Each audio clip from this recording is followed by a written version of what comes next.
they think of things in the large scale, but they forget that over time, these small little steps you're making every day have a compound effect, in a year's time.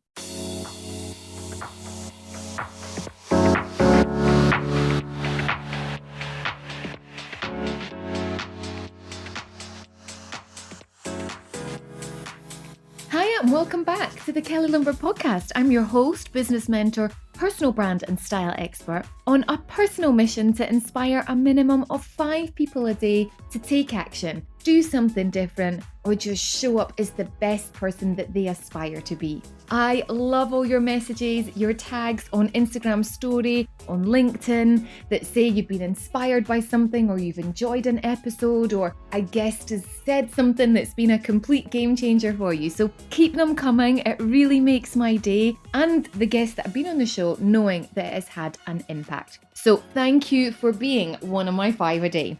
Drop a review on Apple Podcasts or come and say hi on Instagram if you haven't already. I love meeting those who have enjoyed content and just want to learn more. Well, talking of learning more, in today's episode, I speak to BRIAR Prestige and we talk about her experience from moving from a super small town in New Zealand to making her business career that spans across Dubai, New York, Saudi Arabia, London and Australia, all a success.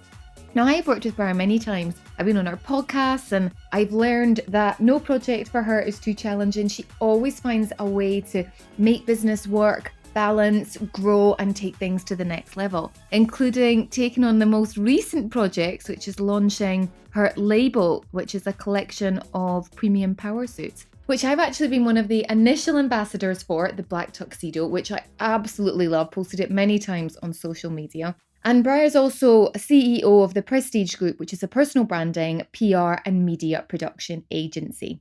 And we cover so much in this episode about what it takes to succeed, lessons learned, skill sets that will work and help you grow your business and your brand. So let's get started. Welcome to the show, BRIAR. It's great to have you. We connected years ago on your podcast. Do you remember that? My gosh, it was such a long time ago now, but time flies. It still feels sort of like yesterday. Yeah. How long is it you've been in Dubai now? So it's 4.5 years, which I cannot believe because I'm very much one of these people that likes to move around. So the fact that I've been here for 4.5 years must be good, right? Yeah. Maybe give our audience a little bit of a backstory. I mean, we've connected through business on multiple levels, through your suit collection, through when you had your community and your events, and there's been so many times we touched point. Maybe just give a bit of a backstory as to what brought you to the Middle East. And I know we've got so much to talk about, so over to you. Yeah, well, first of all, thank you so much for having me on your podcast. Really excited to be here. And yeah, I guess where my story starts is on a very small farm in a town in New Zealand. So that's where it all began. And after I finished university, I was like, you know what, I need to get out of here. So I moved to Australia very briefly. I was in Australia for about 7 months, living in Melbourne. And I was working as a waitress because I think what you realize after you graduate university, you have all of these amazing ideas in your head and you're like, man, I just can't wait to finish university. But then when you get out into the real world, you're like, man, this kind of is very hard. So I was working 2 waitress jobs. In fact, one of my jobs, I was basically like the runner of the food and the toilet cleaner. So it's so funny to think back to these times. In fact, at one point, I even had 3 jobs trying to juggle everything. But basically, I ran myself to the ground and I was pretty over everything. So I was like, you know what? I'm going to move to New York in 8 weeks' time. And all my friends and family obviously thought I was a bit crazy. And I did it. I just saved up over 8 weeks. I hopped on a plane. I rocked up to New York with a single suitcase. And, I always talk about this story in every single interview I do, but I actually think that was the pivotal moment for me. And that really has carried me through everything that I do because, I just realized that you can kind of do anything with your life, and you put a bit of hard work into it, you make a plan of action and you execute. So I got a job as a waitress for a while, and then I worked in real estate, which was awesome. And that's really where I started developing, I just really enjoy the hustle, I think. I know it's a silly word to say, but I just love, going out there and being in business and wearing business clothes. And it was just kind of fun. And the reason I loved real estate so much in New York is, as you can imagine, it's up in the sky, and I'm coming from a very small town in New Zealand called Darfield. So we didn't have anything like that. And after working in real estate for a while, I then moved to London and I started working in recruitment. And then I started loving digital marketing and marketing. So I went back to school, got my digital marketing diploma, started building some websites on the side, started working with clients. And, and you would agree with this, Kelly, but it was just when there was that time where fashion and beauty bloggers were coming into play. And I thought, surely CEOs are going to wake up one day and think, I want to have an online following. So I started doing that on the side. And and then it's all kind of spiraled up from there. I had my first employee, within a month, obviously moved to Dubai, where I'm here half the time now in between Dubai and New York. And I've got our agency now, which is Prestidge Group. So it's a personal branding and PR agency. We do a lot of work with corporate CEOs, tech entrepreneurs. And now I've got the suit collection as well, as you know, because you were one of our very first ambassadors when we first launched. And it's all keeping me quite busy and out of mischief, which is good. I've got a ton of questions off the back of that. And it's just so, I love hearing people's stories and what makes them or what drives them to, go and do something different. So my first question is, why New York? Like you were from this tiny town. Did New York just sound exciting, or did you just look at a map? Like what was the kind of whole reason behind that? I think the reason behind it was I was just like, you know what? I'm so fed up with everything. I'm just going to move to the biggest, craziest city in the world. And for me, it just seemed like New York. Like it seemed almost impossible. It seemed like the biggest challenge, and that's really all the thought that went into it. So as you can imagine, when I'm telling my friends and family I'm moving to New York in 8 weeks, they're like, where will you stay? What will you do? And I was like, you know what? I've got no idea. I'm just going to rock up and just make it work. And, I know that lots of people in Dubai have these kind of stories of where you go to a new city and you don't have a hell of a lot of money in your pocket, but that's really, I think, the best way to do it. It's amazing what you can do. You go out, hand out your CV to different restaurants or, different places and you just make it work. And it does. You've tried real estate, you were in recruitment, like you've tried your hand at a number of different things. What was the moment then that made you decide, do you know what, enough is enough, I want to set up my own business? Or did it happen quite organically? It happened quite organically. So I actually originally come from a communications background. So I've always kind of had this, love for marketing and communications and everything like this. But I think recruitment in New York and real estate in New York really did set me up for running my own business. Because in these roles, you learn how to do business development. You learn about negotiation. When I was working in recruitment in London, I was working on a sales floor with over 300 people. They used to make us stand up and pick up the phone, make a cold call, and we were not allowed to sit down until we had talked to about 10 different people, So it was this kind of background that just really gave me some guts. I remember the first time I made a cold call, I was like shaking and my voice was shaking. It was literally the worst thing I've ever done. But because of that, I can now talk on the phone. I can talk with all kinds of people from all different backgrounds. So no, it was quite organic. So it literally just started as a side hustle, building websites on the side, doing my digital marketing, learning about all different kinds of things. And then it reached the point where I was like, you know what, I just don't have the time to be working a full-time job and to be doing my side hustle. I just need to take a plunge. So I just, again, made a kind of crazy decision. And, I think back on these decisions I've made in my life and I'm like, you know what, that was actually kind of mental. Like, what were you thinking? Like, you could have gotten in so much trouble. But, I downgraded my apartment. I literally moved into a maid's room.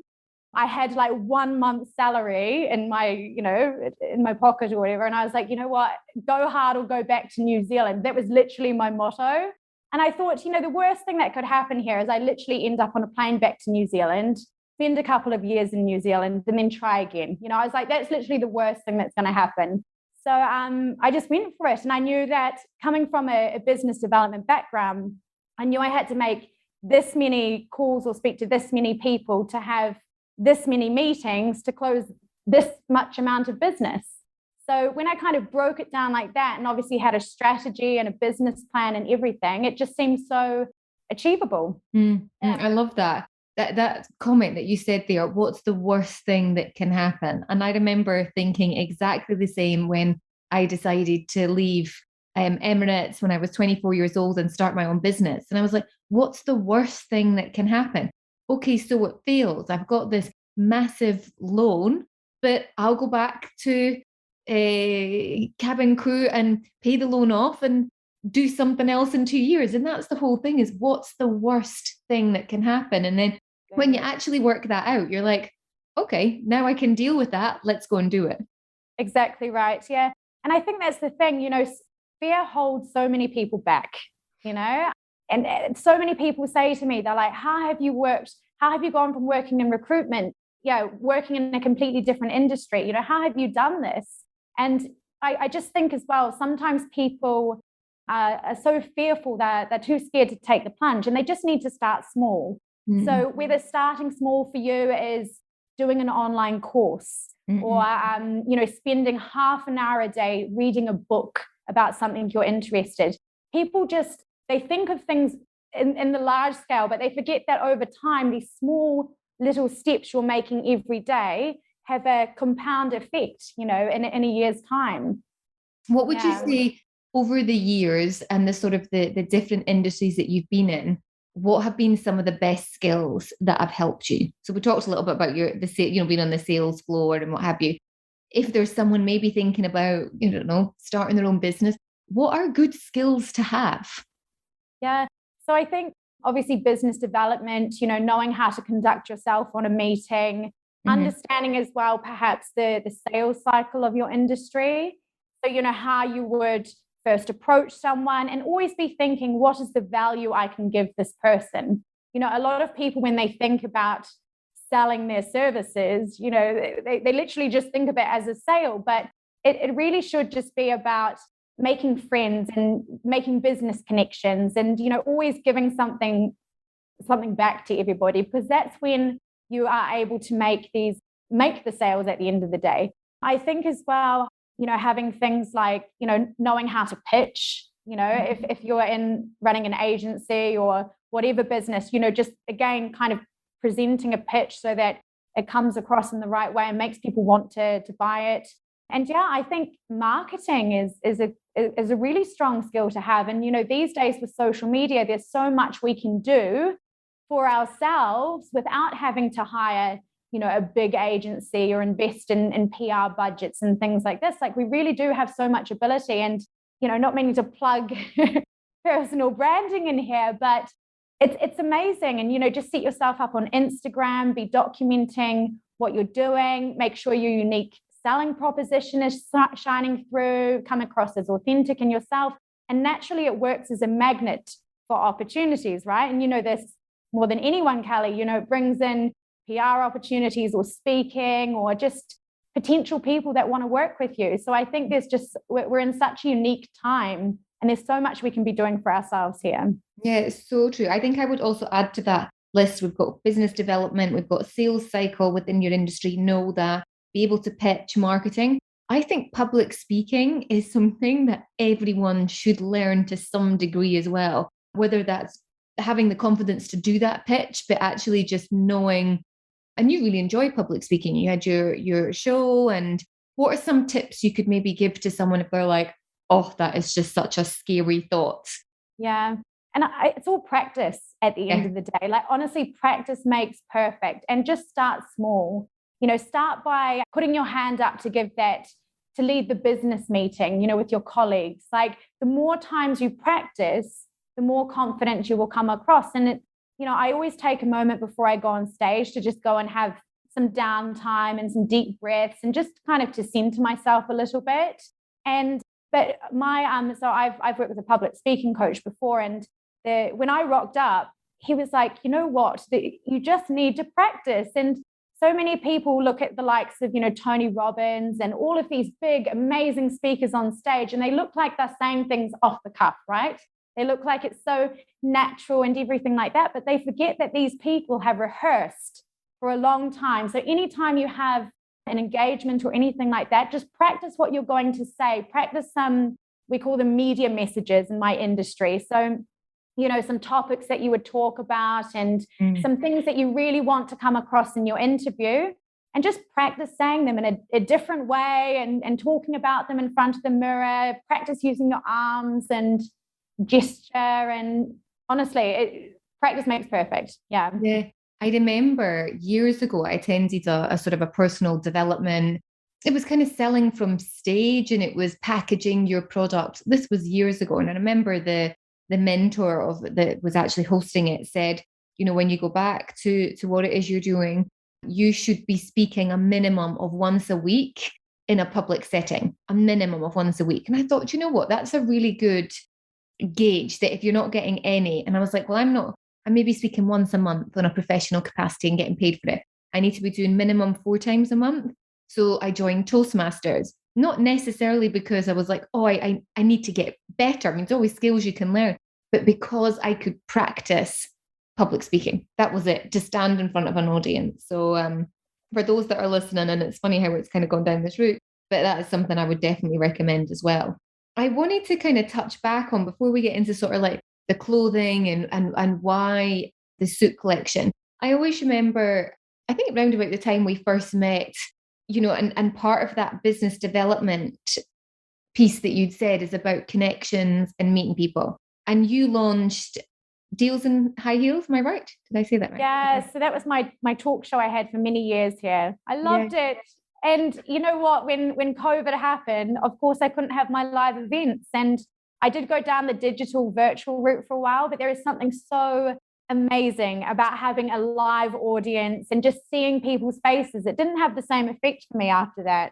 I remember you'd said to me, though, at the time, I said, oh, what made you start to do this? And you were like, well, I arrived in a city and I didn't know anyone. So I thought the best thing to do would be to make friends and to build a community and do it that way. And that was kind of how, if I remember rightly, how you started your connections and business community, I guess. So true. And I'm so happy that I did that. And it just goes to show you that in a city like Dubai, you can build up your brand so quickly here. My event started really small. So for anybody listening to this, don't think that when I first started my events, I had 200 people in the audience or anything like this. I literally started off with like 7 people coming along. And a lot of the time, half of them were my friends that I'd roped in, but over time, and especially in a community like Dubai, word gets around. And my, the main purpose of these events is I wanted to give value to people. So the whole concept was I would have a thought leader come on the stage. I'd provide the platform, I'd provide the photos and the marketing and everything like that. And then everybody in the audience can learn from them. Because I'm a big believer we all have so much that we can learn from each other. And so I had these shows, and within 2 years, we were having audiences of, I think you had like 150 come to your one, Kelly. And it was just, the funny part about these is I would go to the supermarket and people would be like, oh, are you Briar? And walk down the street, someone would be like, hi, Briar. Like, honestly, like, I'm not saying that I was like famous or anything like that, because not quite, but in a city like Dubai, it's a very community feel. It's not a huge city. It's not like New York or London. Yeah. Sometimes I actually feel like I'm living in Sheffield here in Dubai. Yeah. But the nice part is you can very quickly build your brand. And through the events as well, I started to get some press coverage. So like Arabian Business ran a feature, and I think a few other magazines as well ran a feature as well. So it was just a really good way, to go out, meet new people, build your brand. And it was a good starting block for me, for sure. You talked about how sort of things changed during COVID, or that changed obviously because there wasn't the live events. What else for you changed during COVID, or what happened during that time that helped your business or that changed your business, just for those listening? Yeah, so I think like everybody, I'm so happy to see the back of lockdown and everything like that. Well, at least I hope, touch some wood. But yeah, there were quite a few things that changed. I just really I just really put my head down and really focused on the agency and just going above and beyond for all of our clients. We did expand during COVID, which is amazing. I think for everybody, COVID was like a time where people kind of thought about their priorities and what they wanted to achieve and what they wanted to do afterwards. And for a lot of people, it was, I want to build my brand. And also during COVID, a lot more people were spending time on social media. So if anything, afterwards, we're having so many more business inquiries, and we just expanded into New York recently, which is amazing. We're doing lots of work in Saudi Arabia as well. And another thing is that people are quite happy to work with people without actually meeting them face to face. So back in the day, you used to have to hop on a plane to go and conduct your business meetings or to pitch or whatever. Now people are quite happy meeting on Zoom and agreeing to work from there. So that's actually really interesting. In fact, I think it's connected the world together. And we're seeing this across industry as well. This is not just in our industry. So obviously that happened. We were already planning the suits. So we'd already designed and planned the collection and everything like this. So we did put it on pause momentarily in about sort of March, April time. As soon as the sort of channels were opening back up and, businesses were underway and, we could source the fabrics and, stuff like this, we did actually decide to go ahead because, we figured whilst everyone's sorting themselves out and, planning the strategies, it's the perfect time to launch because people will notice something like that. And hey, it gets everyone out of their loungewear. I'm so sick of loungewear. Totally. So maybe we can kind of go into talking about the suit collection and, why that, you've got a successful business. What made you want to then go into what is quite a tough industry, like having been in, retail and designers, it's a hard area to break into. So what made you decide to do it? And how it's been going since? Yeah, so it definitely is quite a tough industry. So the whole idea came around when we were doing work for an Abu Dhabi government agency, and I was trying to find suits to wear, and I just couldn't find any suit that, perhaps still had that, very appropriate for the government, appropriate for office, but kind of had this special kind of edgy feel to it. And I couldn't find any tailors that would even tailor something like this. Lots of the tailors were saying, oh, no, we only cater towards men and, all of these ridiculous things. So big business in Dubai, all the suits for men and getting them made to measure. Like it's big, but for women, very big. Like nothing. Yeah, nothing, exactly right. So that's how the whole idea started. I'd originally wanted a workwear collection. So ever since working in real estate, I always saw myself having a workwear collection, but it was always going to be dresses because I had a whole wardrobe full of suit dresses. Like you come into my wardrobe, Callie, you will not find any jeans, you will not find any shorts. It is just all dresses and suits, I swear. And so when people sometimes ask me, oh, yeah, come over, but wear casual, I'm like, honey, I don't do casual. But it's true, I just don't have casual wear. Yeah. And so the whole idea for the suits came around because I couldn't find any suits to wear. And I thought, you know what, I'll start with suits. I'll go in really niche and, because there's so many dress brands out there, then you're competing with the likes of Zara and, all of the different dresses available. So at least if I went in with suits, it was quite niche. And then after I sort of build the brand up there, we will start dropping some other workwear things. So for instance, we are already working on our dress collection and we're working on like a core workwear. So like your staples, so like really nice black trousers and honestly our shirts are to die for as well. So black blazer, these really core things that you need for the office. Yeah. And then we just launched our second collection. So the 21-22 collection. And it's all these bright suits. We've got this amazing fuchsia one, which I really want to see you in, Callie. It's got like it's up the legs and, the flare arms. So it's amazing. And it's all made from cashmere, wool blends. So it's all really nice. And honestly, yeah. You're happy with the collection. You also chose to have sort of ambassadors for each suit. What made you decide to, did you do that for the second collection as well?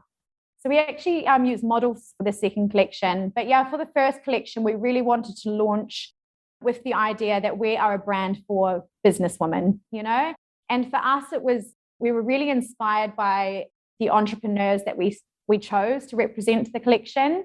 And we wanted to share their stories a little bit along with the collection as well. So, we had the likes of yourself. You looked amazing in the black tuxedo. Love it. I've got that at home with me in the UK just now. Yeah. I'm wearing it so much. I really love it.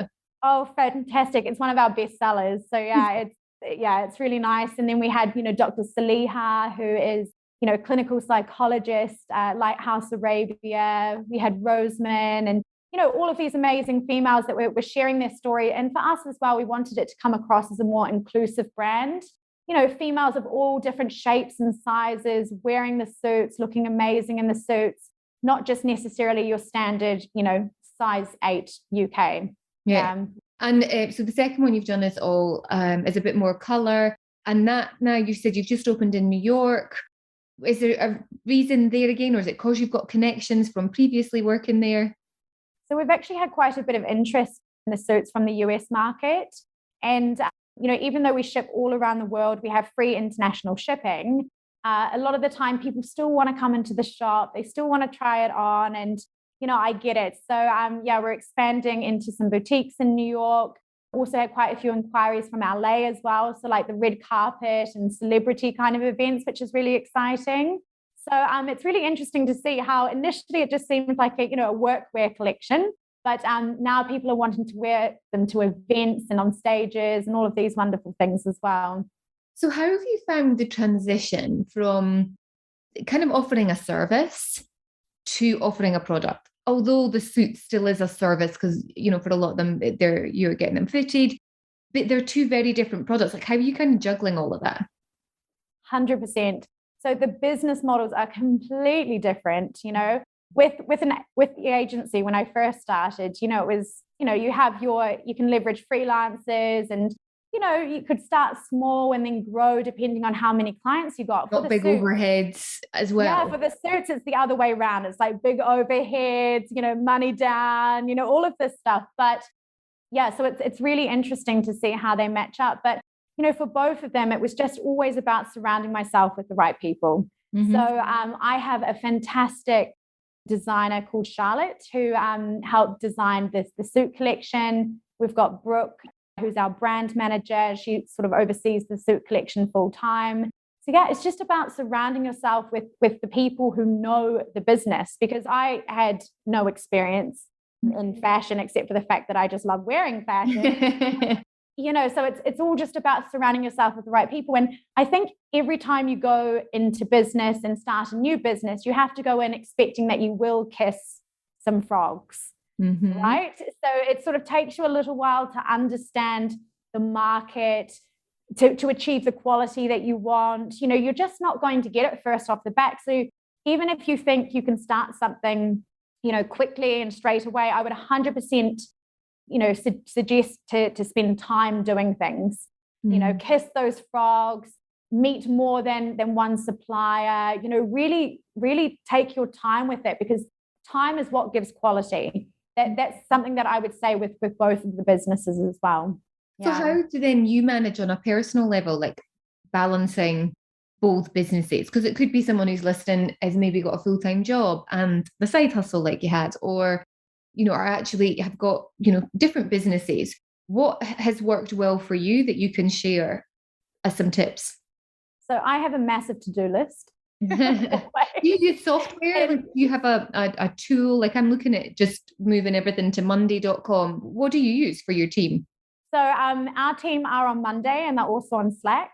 Okay. Yeah. Is a really great internal communication tool. Yeah. But for me, I just keep it simple with my to-do list. I think sometimes people, when they're trying to stay organized, they implement all these fancy things and they almost make it too complicated for themselves to adopt, fancy apps and things like that. I'm sure there's amazing things. I just use the notes on my iPhone, it's nice and easy.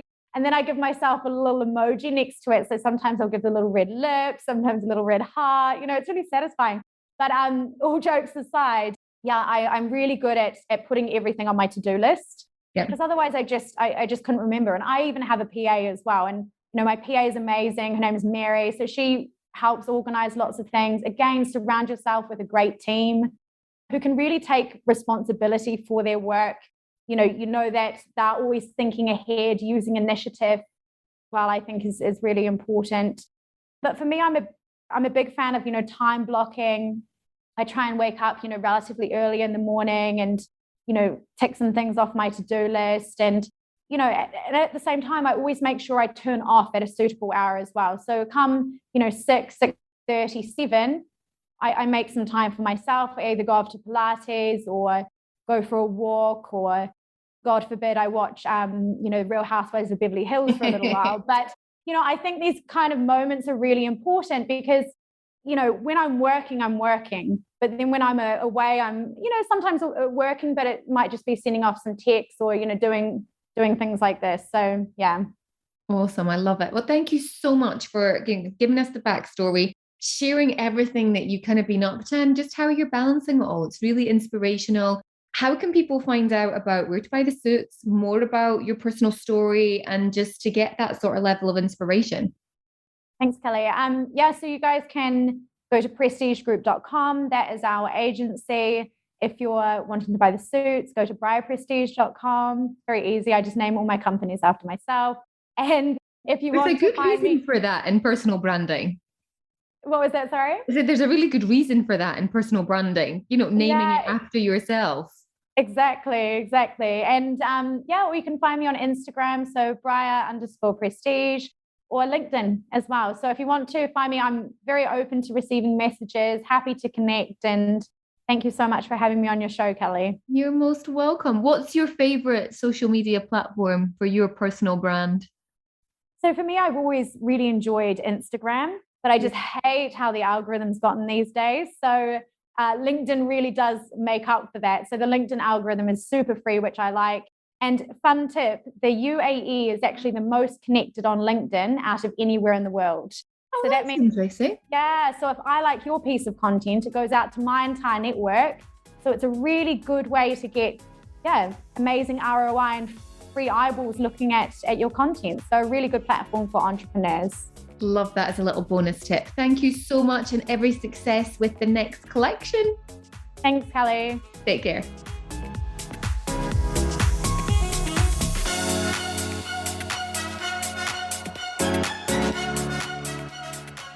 Thank you so much for being here and listening to this episode today. Were you inspired? What was one takeaway that you're going to, that really resonated with me? I really want to hear from you. Head over to Instagram. I love to hang out there, Kelly Lundberg Official. Drop me a DM, tell me the best part, or even better, screen share it and share it with a friend and inspire them too.